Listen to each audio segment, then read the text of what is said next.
Hello friends, welcome back.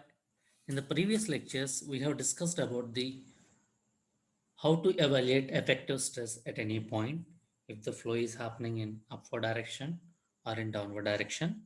And also we have discussed about the what is meant by seepage pressure and also what is meant by seepage force. And also we have seen how to find the seepage force per unit volume. In the present lecture, we will discuss about the critical hydraulic gradient.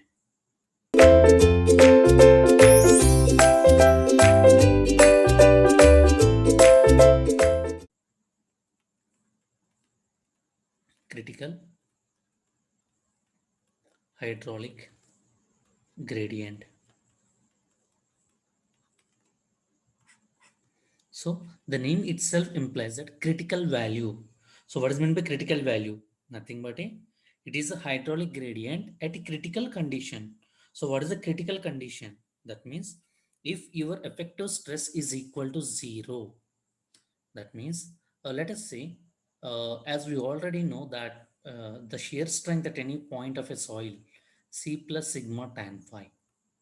Suppose if you are talking about the cohesion-less soils, C will be equal to 0.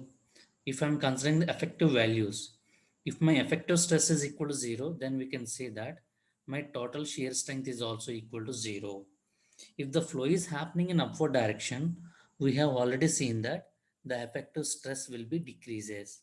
So if the effective stress is equal to 0, then there might be a possibility that your effective stress will be equal to 0. That means if your effective stress is equal to 0, the soil is not capable of resisting any shear strength. That means it is like a danger value. So that is why we can say that the hydraulic gradient at critical condition. What is the hydraulic gradient at critical condition means sigma dash will be equal to 0. So sigma dash is nothing but a gamma dash into Z minus gamma W into H. If there is a upward flow, that will be equal to 0. If I rearrange these terms, I can say H divided by Z, that is nothing but a gamma dash divided by gamma W. As I am talking about the critical condition, what about H divided by Z? Hydraulic gradient. I am talking about the critical value. That implies I can say my critical hydraulic gradient that will be equal to gamma dash divided by gamma W.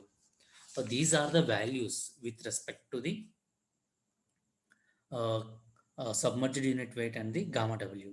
So what is the equation for submerged unit weight? We can say it is a G minus 1 by 1 plus C into gamma W. So we can write down submerged unit weight with this relation divided by gamma W. So if gamma W and gamma W gets cancelled, you can say that my critical hydraulic gradient that will be equal to G minus 1 divided by 1 plus C. So this is very important relation. So directly questions will be asked based on this relation. So the critical hydraulic gradient that will be equal to G minus 1 by 1 plus C. This is the equation if we know or if we represent in terms of the true specific gravity and the void ratio. Suppose if I want to represent this in terms of the porosity, I can say it is my critical hydraulic gradient that will be equal to G minus 1 into 1 minus N.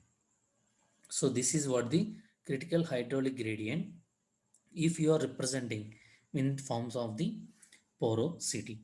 Okay, and if you by heart these relations, that is more than enough for the gate examination point of view. Okay, in the next lecture we will discuss about the quicksand condition and what are the possible cases.